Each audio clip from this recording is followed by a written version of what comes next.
ये अपराध है और इस देश के गृह मंत्री के ऊपर तरीपार होने का आरोप नहीं है, वो तरीपार थे। उनको गुजरात से बाहर कर दिया गया था। सुन लीजिए दिल्ली पुलिस के हमारे प्रिय आईपीएसों, आप जो है एक तरीपार का गुलामी करना बंद कर दीजिए। आप आईपीएस हैं, आप आईपीएस हैं। हम में से बहुत सारा स्टूडेंट आईपीएस बनना चाहता है।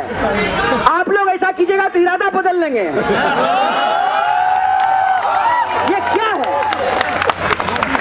और वो जो देश के अंदर बहस खड़ा कर रहे हैं, उस बहस पे आप सवाल खड़ा कर दीजिए तो इंटरनेशनल बोलने लगते हैं। दीपिका पादुकोण जब मोदी जी का कैंपेन कर रही थी तो देशभक्त थी, जेएनयू में आ गई तो देशद्रोही हो गई। ये कितनी अजीब बात है। इस देश का नौजवान का सपना आप उससे छीन रहे हैं, उसके पढ़ने लिखने का अधिकार आप उससे छीन रहे हैं। इस देश में गरीब लोग अपनी पढ़ाई नहीं कर सके, आप उसके ऊपर हमला कर रहे हैं। आप सीधे तौर पर यह साजिश कर रहे हैं कि अगर जेएनयू जैसे संस्थान बंद नहीं होंगे तो जेएनयू यूनिवर्सिटी ऑफ एमिनेंस कैसे बनेगा।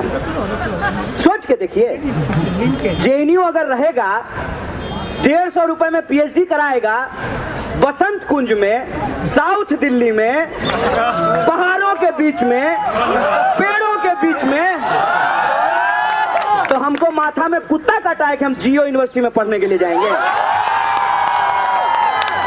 ये क्यों है? ये इसलिए है कि जब तक बीएसएनएल भाई साहब नहीं लगेगा, नहीं बनेगा, तो जियो धन धनाधन कैसे होगा? बोलिए, जियो धन धनाधन कैसे होगा? आप लोग भी धनाधन कर रहे हैं ना। यहाँ मैं जरा गांधी को ले आता हूँ। गांधी चरखा क्यों काटे थे? क्या लगता है आपको? उसमें इकोनॉमी की लड़ाई नहीं थी। चरखा क्यों काटे थे? ताकि मैनचेस्टर के कपड़े को नहीं पहनेंगे भारत के लोग। अगर आपको लगता है कि जेएनयू को बचाने की लड़ाई सिर्फ जेएनयू को बचाने की लड़ाई है, ऐसा नहीं है। जेएनयू को बचाने की लड़ाई इस देश में बीएसएनएल को बचाने की लड़ाई है, रेलवे को बचाने की लड़ाई है, एयर इंडिया को बचाने की लड़ाई है, पत्रकारिता को बचाने की लड़ाई है, नागरिक अधिकारों को बचाने की लड़ाई है, संविधान और देश को बचाने की लड़ाई है। ये बात हम तमाम लोगों को समझना चाहिए। और गुस्सा मत होइए। आप भक्त भक्त बोल करके उसकी भावनाओं को हर्ट मत कीजिए। आप ही सोचिए, आपको अगर किसी से मोहब्बत होगी, उसके बारे में खराब बात बोलेगा तो बुरा लगेगा ना। तो आप उसकी भावनाओं को हर्ट मत कीजिए। सिर्फ उससे ये पूछिए, दोस्त आओ चाय पीते हैं, चलो थोड़ा हम भी चाय पे चर्चा कर लें। ये बताओ, एक ही तो दिल है तुम्हारे पास, मोदी जी जीत लिए हैं, कोई दिक्कत नहीं है। दिल तुम उनको दे दिए, दिल दे चुके सनम, दिमाग तो है, एक दिमाग ही तो है, एक दिमाग है ना आपके पास। अब सोच के देखिए, दिल्ली का चुनाव हो रहा है, करोड़ों लोग यहाँ पे रहते हैं, दिल्ली की अपनी समस्याएं हैं, दिल्ली में लोगों के फेफड़े खराब हो रहे हैं। एडवाइजरी जारी होता है कि सुबह टहलने के लिए नहीं निकलिए, जबकि कहा जाता है कि सुबह टहलने से लोग स्वस्थ रहते हैं, दिल्ली में अस्वस्थ हो जाते हैं। ये दिल्ली की समस्या है। एलकेजी में, यूकेजी में एडमिशन कराने के लिए माँ बाप को तब से ही चिंता होने लगती है जब वो बीआर प्रेग्नेंट हो जाते हैं। ये सच है कि इंटरव्यू की तैयारी करते हैं बच्चों से पहले माँ बाप कि एलकेजी यूकेजी में एडमिशन कैसे होगा।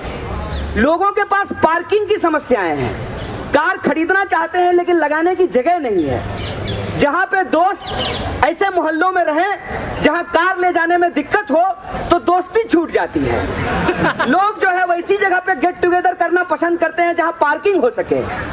दिल्ली के लोग साफ हवा, साफ पानी, अच्छी शिक्षा, बिजली, सुरक्षा ये मांग रहे हैं। ये कह रहे हैं कि नहीं, हमारे पास तो कोई मुद्दा है नहीं, इसीलिए हम जेएनयू के नाम पे चुनाव लड़ेंगे। बताइए, एक यूनिवर्सिटी दिल्ली के एक कोने में पढ़ लिख रहा है, कुछ बोल रहा है, और आप इतने स्पेशल नहीं है साहब कि आप आए हैं तभी बोलना शुरू किया है। अरे हम ऐसे नहीं हैं। हम कोई न्यूज चैनल चलाते हैं क्या कि पैसा लेकर के बोलेंगे? अरे इस देश के नागरिक हैं, जो सही लगता है सही बोलते हैं, जो गलत लगता है गलत बोलते हैं। आपसे कोई व्यक्तिगत दुश्मनी है क्या? कोई व्यक्तिगत दुश्मनी नहीं है। और आपके भीतर, इस देश की जनता के भीतर जिस तरीके से जेएनयू के खिलाफ नफरत भरा जा रहा है, आपको सिर्फ ब्लड प्रेशर का बीमारी होगा, हाइपर टेंशन होगा, आपकी कोई समस्या का समाधान नहीं होने जा रहा है। जितना गाली देना है आप दे लीजिए, जितना एंटी नेशनल कहना है कह लीजिए। इससे आपके बच्चों को नौकरी नहीं मिलेगी, इससे आपको सुरक्षा नहीं मिलेगी, इससे आपको इस देश में बेहतर बुनियादी सुविधाएं नहीं मिलेगी। ये जेएनयू में उलझे रहते हैं, हम भी समझते हैं। आपका खुन्नस हमको समझ में आता है। एडमिशन होना इतना आसान बात थोड़ी है, इतना आसान बात है। एक पत्रकार आकर के बोले कि सरकार कह रही है कि जेएनयू में राजनीति क्यों होती है। हम बोले जेएनयू में लोग राजनीति पढ़ते हैं, पॉलिटिकल साइंस डिपार्टमेंट है वहां पे, और तो और मोदी जी भी इंटायर पॉलिटिकल साइंस पढ़े हैं। डिग्री नहीं है उनके पास, है कि नहीं है हम नहीं जानते हैं, हम पढ़ते हैं।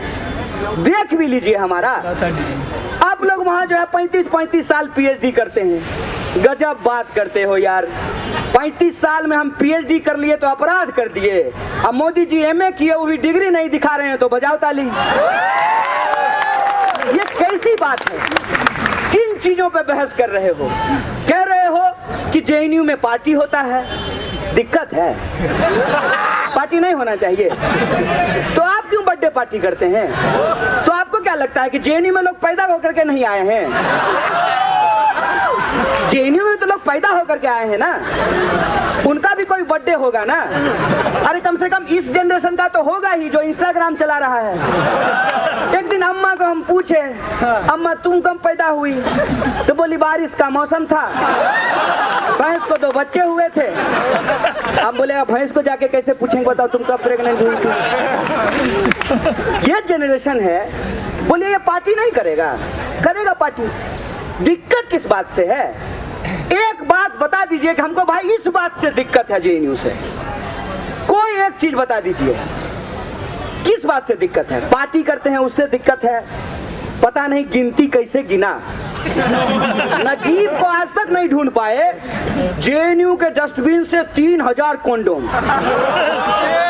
विजुअल दिमाग में लाइए। डस्टबिन के पास बैठ करके 1 2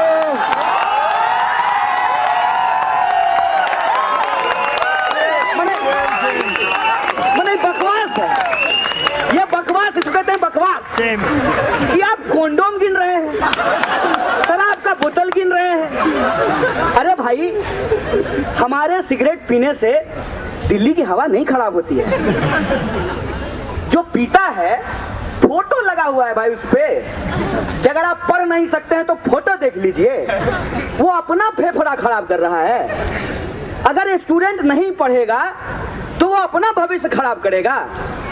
स्टूडेंट की बड़ी चिंता हो रही है, स्टूडेंट के नाम पे राजनीति हो रही है।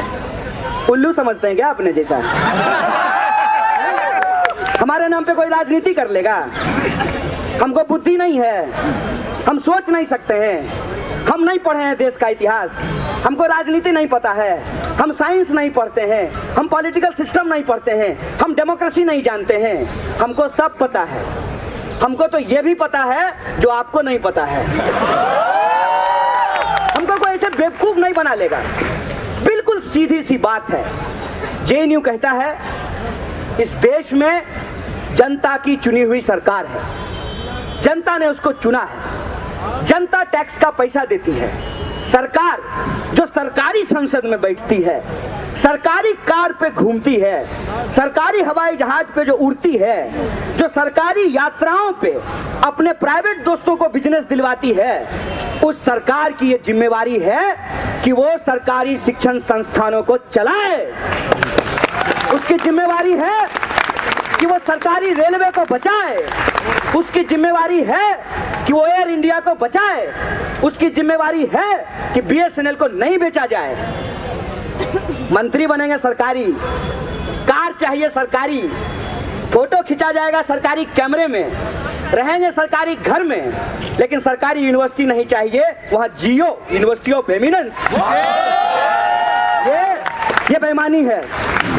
ये राष्ट्रवाद के नाम पे एक राष्ट्रवादी सरकार देश की राष्ट्रीय संपत्ति को बेच रही है और आपको JNU की पड़ी हुई है। आप इस बात की चिंता में है कि JNU में नारा लगा कि नहीं लगा। आपकी चिंता नारा नहीं है। अगर आपको चिंता होता नारे का और देश का, तो पिछले 5 साल में आप समझ गए होते कि JNU किस बात के लिए लड़ रहा है। एक पत्रकार ने कहा कि आपको टुकड़ा टुकड़ा गैंग बोला जाता है। हम बोले सरगना,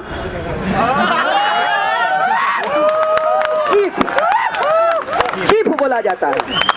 और यहाँ मंत्री जी के दफ्तर के बाहर दिन दहाड़े बिना नकाब के इतने लोगों के सामने स्वीकार करता हूँ कि हूँ देश का नहीं करेंगे टुकड़ा, आपका टुकड़ा करेंगे, भाजपा का टुकड़ा करेंगे।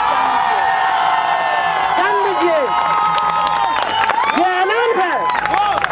ये इसको हमारा इकबालिया बयान समझिए आप, ये हमारा ऐलान समझिए आप कि देश को तोड़ने की आपकी साजिश, देश को नफरत के आग में जलाने की आपकी साजिश, बेईमानी के आधार पे आपकी राज करने की साजिश को नाकाम करेंगे। और आपको क्या लगता है कि आप कभी रिजर्वेशन को गाली दे करके, कभी पब्लिक फंडेड यूनिवर्सिटी को गाली दे करके, कभी मेरिट का तर्क ला करके हमारी लड़ाई को गुमराह कर देंगे? आइए, भेजिए जिसको भेजना है। जौन सा आपका सबसे सुयोग्य संतान है उसको भेजिए बहस करने के लिए। हम बहस करेंगे आपसे। हम आपको बताएंगे कि मेरिट क्या होता है। मेरिट ये होता है कि इस देश के गरीब से गरीब इंसान के बच्चे, पिछड़े से पिछड़े इलाके के बच्चे काला हांडी से आते हैं भाई साहब, जहां आज तक बिजली नहीं पहुंची है। जहां बिजली नहीं पहुंची है वहां के बच्चे अपनी मातृभाषा तो जानते ही हैं, बांग्ला, उड़िया, भोजपुरी, मैथिली, मलयालम, कन्नड़, तमिल, तेलुगु, असमिस, ये सब भाषा तो वो जानते ही हैं। आपकी फर्राटेदार अंग्रेजी भी सीख करके एंट्रेंस देते हैं, पास करके नौकरी लेते हैं। और मेरिट की बात करते हैं। क्या मेरिट है आपके लल्ला का? जैसा का क्या मेरिट है? क्या मेरिट है? सिर्फ इस बात को छोड़ दिया जाए कि उनकी शकल हूबहू अमित शाह से मिलती है। उस आदमी का क्या मेरिट है?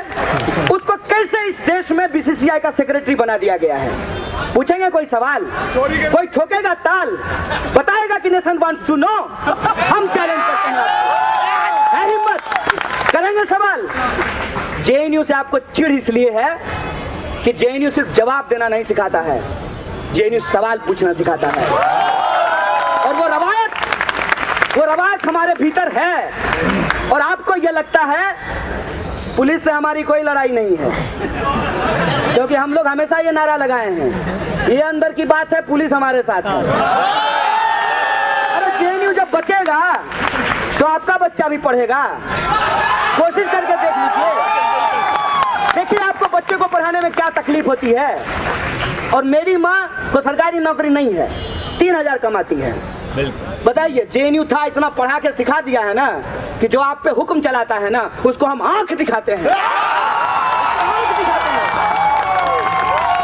तो JNU की बचाने की लड़ाई आपके हक और अधिकार की लड़ाई है, आपके बच्चों के पढ़ने की लड़ाई है।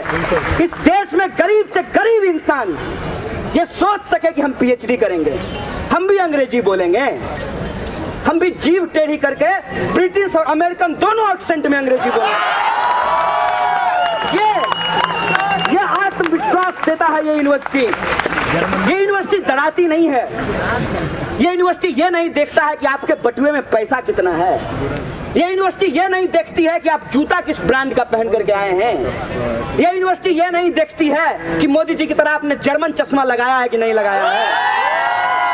ये यूनिवर्सिटी ये नहीं देखती है कि आपके पापा के पास लेटेस्ट एप्पल है कि नहीं है। ये यूनिवर्सिटी आपकी टूटी फूटी अंग्रेजी के चलते आपको बेइज्जत नहीं करती है। ये यूनिवर्सिटी आपको सिखाती है, आपके साथ बैठती है, आपके भीतर आत्मविश्वास पैदा करती है। इस यूनिवर्सिटी का गेट किसी को डराता नहीं है, क्योंकि ये यूनिवर्सिटी है किसी मॉल में चलने वाला कोई 50% छूट की सेल वाला दुकान नहीं है। अगर आपके पास पैसा नहीं है तो आप मॉल के शीशे वाले गेट के भीतर घुसने का हिम्मत नहीं करेंगे, आपको डर लगेगा। आप कपड़े का क्वालिटी चेक करने से पहले उसका टैग देखते हैं कि दाम क्या है। देखते हैं कि नहीं देखते हैं? ये यूनिवर्सिटी नहीं डराती है। अरे क्या फर्क पड़ता है कि किसकी माँ कहाँ कमाती है और कितना कमाती है। यूनिवर्सिटी ने कहा है कि ये हमारे बच्चे हैं, अगर हमारे मानदंड को ये पूरा करते हैं, अगर ये एंट्रेंस पास करके आए हैं तो हम इनको पढ़ाएंगे। तो एक ही बात की चिंता रहती थी ना कि किसी तरह से एंट्रेंस पास कर लेना है। खैरात में नहीं मिला है, जैसा की तरह हमको खैरात में नहीं मिला है बीसीसीआई का पोस्ट। अपनी मेहनत से एंट्रेंस पास करके अपनी मातृभाषा में स्कूलिंग करने के बावजूद अंग्रेजी पढ़ करके, अंग्रेजी सीख करके, अंग्रेजी में एग्जाम दे करके जेएनयू में एडमिशन लेते हैं। आप ठीक नहीं थे। और जेएनयू सिर्फ आज की पीढ़ी के लिए नहीं लड़ता है। अगर आज की पीढ़ी के लिए लड़ रहा होता तो आज जेएनयू के सारे पुराने प्रेसिडेंट यहाँ खड़े नहीं होते। बत्तीलाल भैरवा का नाम इतने गौरव से लिया जाता है। देखिए कि वो पुराने प्रेसिडेंट आज यहाँ खड़े हैं आप लोगों के साथ। ये जेएनयू की रवायत है कि हम सिर्फ अपने लिए नहीं जीना सीखते हैं, दूसरे का भी जीने का अधिकार है, इस बात के लिए भी खड़े होते हैं। जेएनयू के स्टूडेंट जो आज जेएनयू में पढ़ रहे हैं, एक पत्रकार हमको बार बार कह रहा था कि जो दे सकते हैं उनको देने में क्या दिक्कत है। अरे जो तुमको दे सकते हैं उनसे तो तुम ले ही रहे हो। तुम ये तो बताओ कि जो नहीं दे सकते हैं उनके लिए तुम्हारे पास क्या योजना है। जेएनयू में जो आज पढ़ते हैं उनको फेलोशिप मिलता है, उनको जेआरएफ मिलता है, वो फीस दे सकते हैं। वो सिर्फ अपनी फीस के लिए नहीं लड़ रहे हैं, वो इस बात के लिए लड़ रहे हैं कि आज अगर हम नहीं लड़ेंगे तो कल को फिर से कोई आंगनबाड़ी का बेटा, कोई चूड़ी बेचने वाला का बेटा, कोई सब्जी बेचने वाली की बेटी यूनिवर्सिटी में नहीं आ पाएगी। इस बात के लिए लड़ रहे हैं। और देश होने का यही मतलब होता है, यही मतलब होता है मेरे दोस्त देश होने का, कि देश हम सबका है। चाहे हमारा रंग कुछ भी हो, चाहे हमारी जाति कुछ भी हो, चाहे हमारी नाक कैसी भी हो, हमारी बोली कैसी भी हो, हम सब इस देश के नागरिक हैं। और जब हम इस देश के नागरिक हैं तो इस देश का संविधान सभी नागरिकों को पढ़ने का और सपने देखने का अधिकार देता है। आप हमारे सपने को छीन लेना चाहते हैं। पास ने एक बात कही है कि सबसे खतरनाक होता है हमारे सपनों का मर जाना। आप हमारे सपनों को मार देना चाहते हैं, नहीं मरने देंगे। आपको भ्रम है कि पुलिस से पिटवा देंगे, फर्जी मुकदमा करवा देंगे, अपने मीडिया चैनल को बोल बोल करके टुकड़ा टुकड़ा का गैंग बोलेंगे, एंटी नेशनल बोलेंगे, डर का ऐसा माहौल पैदा खड़ा करेंगे कि कोई आकर के खड़ा होगा उसको एंटी नेशनल बोलना शुरू कर देंगे। तो आप आंख में काजल डाल करके देखते रहिए कि पूरा देश हमारे साथ खड़ा हो जाएगा, आप अकेले रह जाएंगे। आप अकेले रह जाएंगे क्योंकि हमने ये तय किया है, हमने ये तय किया है कि एकलव्य का अंगूठा तो आपने काट लिया, आज का एकलव्य अपना सर फुड़वा लेगा, अपना सर कटवा लेगा, लेकिन अपने पढ़ने के अधिकार को नहीं छोड़ेगा, नहीं छोड़ेगा। छोड़ दिए ना सर। क्रिमिनोलॉजी समझ लीजिए, क्रिमिनोलॉजी समझिए, वो क्रोनोलॉजी नहीं है। क्रिमिनोलॉजी ये है कि पहले एक देश की यूनिवर्सिटी को, जिसने इस देश को क्या नहीं दिया है, भारी बेशरम लोग हैं। दुद्दू को मंत्री बनाए हुए हैं जेएनयू से, दुद्दू को। और इस्तेमाल क्या करते हैं हमारे दोनों पुराने एलुमनाई का, जैसे भाजपा जब चुनाव हार जाएगी ना तो बाइट देने के लिए शाहनवाज हुसैन को भेज देगी। अब भाजपा जब जीत जाएगी तब पात्रा आएंगे मोदी जी की कृपा समझाने के लिए। अभी जब जेएनयू का मामला हुआ है तो दोनों जेएनयू के एलुमनाई को आगे कर दिया है। एक एलुमनाई ने कहा कि हमारे समय में टुकड़ा टुकड़ा गैंग नहीं था। सर 2014 से पहले टुकड़ा टुकड़ा सरकार भी नहीं था। और ये साजिश, ये क्रिमिनोलॉजी आप समझिए कि अगर किसी महिला का जमीन कब्जा करना हो, उसकी पति की मौत हो गई है, तो उस विधवा को बदचलन साबित करना बहुत जरूरी है। पहले उसको डायन बताया जाएगा, उसके गले में जो है जूते की माला पहना करके उसको गांव में घुमाया जाएगा, फिर गांव के दबंग जो है उसकी जमीन को कब्जा कर लेंगे। जेएनयू के साथ हूबहू यही काम किया जा रहा है कि जेएनयू पूरे देश में कोई ऐसा मुद्दा हो, हर मुद्दे पे ये यूनिवर्सिटी खड़ा होती है। पिछले अगर आप 5 साल का अकाउंट मांगिएगा तो हम बता देंगे, मतलब हम सरकार नहीं है कि ये नहीं बता पाएंगे कि नोटबंदी के बाद काला धन कहाँ गया। हम बता देंगे कि 2014 में जब सरकार आई तो इस देश में क्या हुआ। 14 में सरकार आई, शपथ ग्रहण करने के लिए आए थे हमारे साहेब, गुजरात भवन में हमारा प्रोटेस्ट होना था, गंगा ढाबा से अरेस्ट कर लिए। समझ में आ गया कि फांसीवाद आपके घर पे है। फांसीवाद और कुछ नहीं होता है, फांसीवाद यही होता है कि आपसे आपका अधिकार छीना जाएगा और आपको लगेगा कि ये देश हित में है। फांसीवाद और कुछ नहीं होता है कि एक भेड़ को दूसरे भेड़ के खिलाफ खड़ा कर दिया जाए और भेड़िया कहे कि मैं एम्पायर हूं, तुम में से जो हारोगे उसको खाएंगे। उसका भूख कभी खत्म नहीं होगा और हम कभी बचेंगे नहीं। ये हमको समझना पड़ेगा कि 2 भेड़ अगर लड़ रहे हैं तो कोई एक भेड़ ही हारेगा ना दोस्त। भेड़िया तो बैठ के खाएगा ना ब्रेकफास्ट विद सॉस। और कुछ नहीं होता है फांसीवाद। जब जेएनयू की चर्चा दिल्ली चुनाव में भी हो रही है, दिल्ली की सड़कों पर निकलकर दिल्ली को बताने का काम किया है कि देखिए हमारा सर क्यों फोड़ा गया है, हमारी खून क्यों बह रही है, ये आपने जताने का काम किया है। खराब हो गया, ये तो माइक मोदी जी के नियत की तरह है।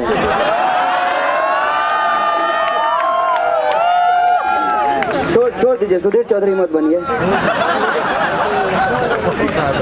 इतने यूनिवर्सिटीज खुले, इतने कॉलेज खुले, ट्रेन में अगर पूछ दीजिए किसी विद्यार्थी से कि क्या करते हो, हर दूसरा तीसरा कहेगा कि इंजीनियर हैं। इतने इंजीनियर इस देश ने पैदा किए, इतने एमबीए घूम रहे हैं, ब्याह होना बंद हो गया है। सही बात बोल रहे हैं।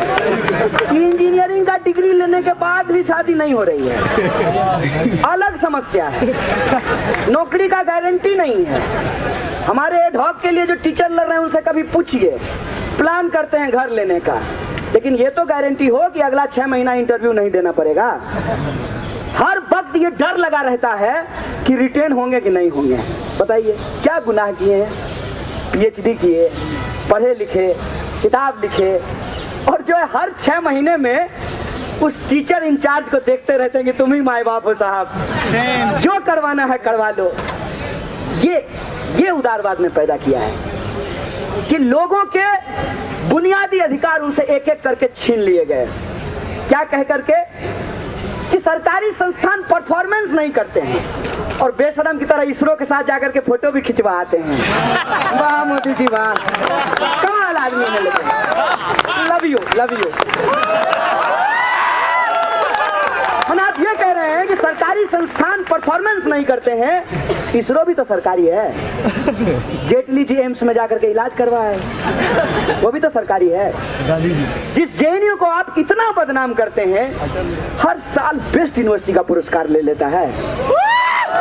यही गुनाह है ना। यही गुनाह है कि आप सोचते हैं, इसलिए आपके सर पे रॉड मारा गया है, आपके सर पे रॉड मारा गया है। पास को उनके सर में गोली मारी गई थी, किस लिए? क्योंकि वो सोचते हैं। और भगत सिंह ने कहा है, इंसान को मार दोगे, विचार को कैसे मारोगे? कैसे मारोगे विचार को? और ये जो आपकी विचारधारा है, इस विचारधारा से उनको डर लगता है, इसीलिए ये एशियन पेंट का दुकान खोल करके बैठ गए हैं। जिसको देखिए उसको जो है ये पेंटिंग करते रहते हैं, ब्रश उठाते हैं, ये लाल रंग है, लाल रंग से रंगे हुए सभी पदार्थ को आज से एंटी नेशनल कहा जाएगा। यस, कोई रंग की लड़ाई हो रही है? किसी रंग के लिए लड़ रहे हैं? भविष्य के लिए लड़ रहे हैं दोस्त, कोई रंग की लड़ाई लड़ रहे हैं? हमारे जेएनयू के टीचर को गृह मंत्री बनना है कि अमित शाह के खिलाफ बोल रहे हैं? प्रधानमंत्री इनको बनना है? अरे ये आरोप अगर मेरे ऊपर लगाएंगे तो ठीक है, हम चुनाव लड़ेंगे।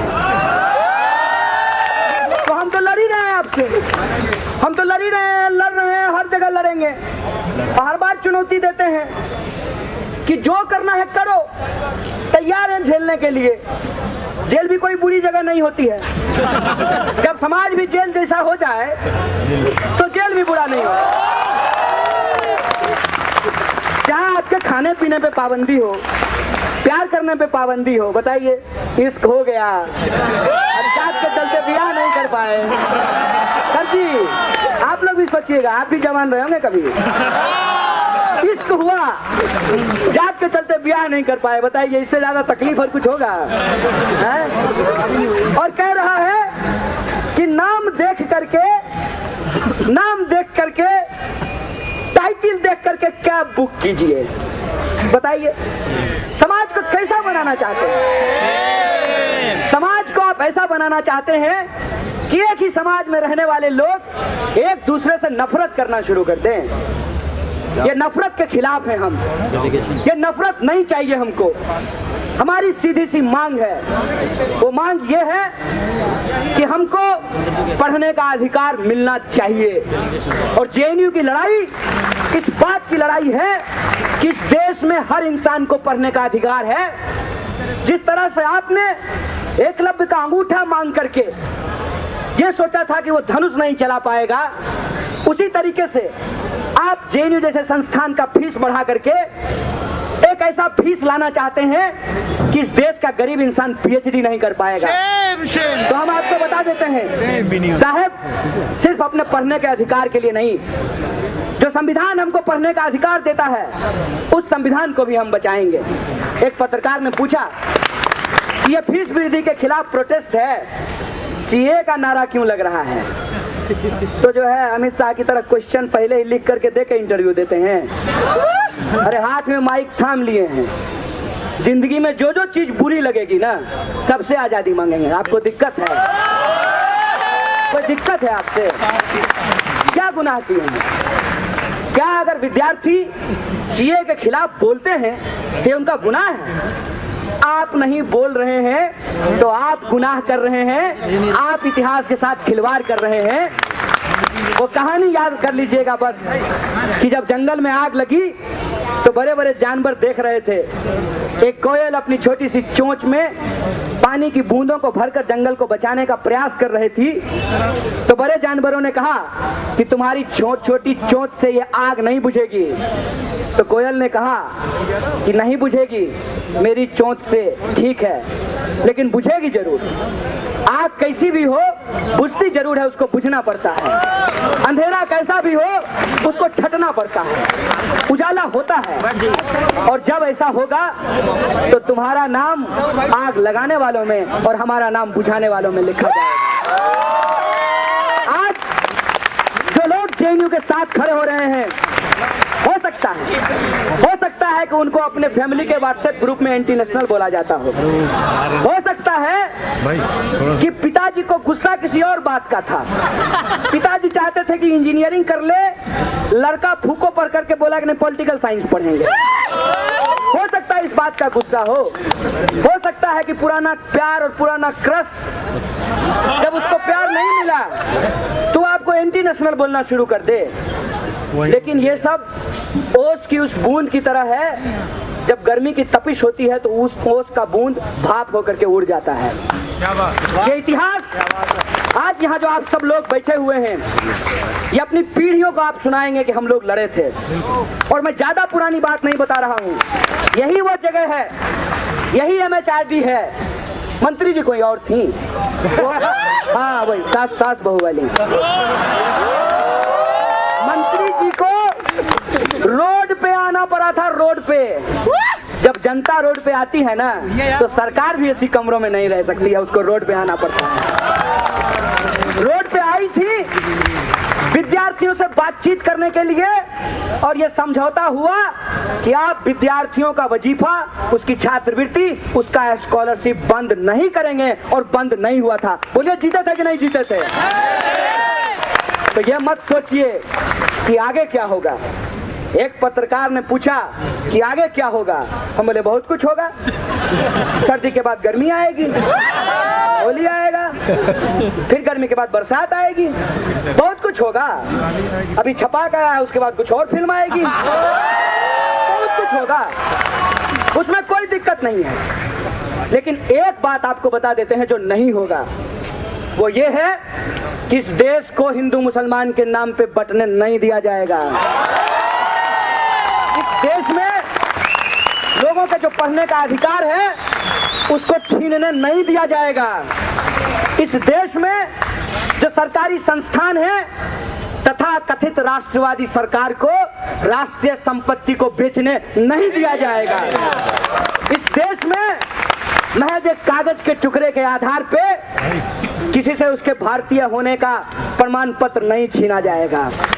इस देश में किसी के जातीय पहचान के चलते उसके साथ छुआछूत बर्दाश्त नहीं किया जाएगा। इस देश में लड़का और लड़की का भेद करके ये लैंगिक भेद को स्वीकार नहीं किया जाएगा। ये बात मैं आपको बता देता हूं कि ये जरूर होगा। ये कुछ भी कर लें, लेकिन JNU में बढ़ी हुई फीस लागू नहीं होगी, और JNU को बर्बाद करने का ठेका लिए हुए या जो वाइस चांसलर हैं वो वाइस चांसलर नहीं रहेंगे। नो मोर। अब नो मोर देखते हैं, वाइस चांसलर को वापस अमित शाह के पास भेजते हैं। ये नहीं चलेगा। सूडो बॉक्सिंग नहीं कीजिए, सामने से आकर के लड़िए, कोई दिक्कत नहीं है। वाइस चांसलर कहें कि उनका एक पॉलिटिकल एजेंडा है और एक राजनीतिक मुद्दे के तहत वो अपनी यूनिवर्सिटी को बर्बाद करने के लिए आए हैं, तो हम सीधे तौर पे जैसे सरकार से लड़ते हैं उनसे भी लड़ेंगे। अभी तो ये कंफ्यूजन भी होता है जब वाइस चांसलर कहते हैं कि नहीं हम लोग ये मांग नहीं मानेंगे, और MHRD की कमेटी कहती है नहीं विद्यार्थियों की मांग वाजिब है। तो मैं सोचने लगता हूँ, आप भी जरा सोचिएगा कि आपको अगर तांगे पे चढ़ने का मौका मिले और तांगा जो चला रहा हो, जिसके हाथ में चाबुक हो, उसको घोड़ा कहेगा कि नहीं हम नहीं चलेंगे, तो चाबुक मारेगा, घोड़ा दौड़ना शुरू हो जाएगा। ऐसा कैसे हो सकता है कि वाइस चांसलर की बात सरकार मान लेगी और सरकार की बात वाइस चांसलर नहीं मानेंगे? ऐसा हो सकता है क्या? किसको पढ़ा रहे हो दोस्त? क्या साहब, कांस्टेबल जो है IPS का बात नहीं मानेगा? ऐसा होगा क्या? SHO ACP का बात नहीं मानेगा? ऐसा होगा क्या? ACP DCP का बात नहीं मानेगा? और कमिश्नर साहब जो है, हमारे समय भी एक कमिश्नर थे, वो गृह मंत्री का बात नहीं मानेंगे? ऐसा होगा क्या? ये हमको इस क्रोनोलॉजी में समझा करके अपना क्रिमिनोलॉजी चला रहे हैं। इसीलिए हम तमाम लोगों के सामने आज जो सबसे बड़ी चुनौती है, वो चुनौती ये है कि हम पढ़ने के अधिकार के लिए लड़ें। इस देश में गरीब से गरीब इंसान का पढ़ने का जो सपना है, उस सपने के लिए लड़ें। गिटार बजाना सिर्फ हमारे CV के हॉबीज में ना लिखा जाए, हम सच में गिटार बजा पाएं। जब जो है कोई डेट पे आया है या आई है तो दीवार पे, इतना मत खुदो, नॉर्मल चीज है। नहीं कैसे छीना जाएगा यार, तुम छीनने दे दोगे? तो वो जो मोदी जी के समर्थक हैं, जो मोदी जी उनके डेट भी नहीं है, उसके लिए उनको कुछ भी करने के लिए तैयार है। और आप अपने अपने देश के लिए उनसे भी नहीं लड़ पाएंगे। अरे नहीं लड़ पाएंगे तो समझा ही दीजिए उनको कि ये जो सपना है आज हमारे नौजवानों का कि वो एक बेहतर जिंदगी जीना चाहते हैं, अपने सपने के हिसाब से, अपने शौक के हिसाब से एक शांतिपूर्वक आराम का जीवन जीना चाहते हैं, तो उस सपने को ना छीना जाए। जेएनयू को बचाने की लड़ाई दरअसल देश को बचाने की लड़ाई है। बहुजन समाज से जुड़ी हर खबर को देखने के लिए बहुजन टीवी को लाइक कीजिए, सब्सक्राइब कीजिए और शेयर कीजिए।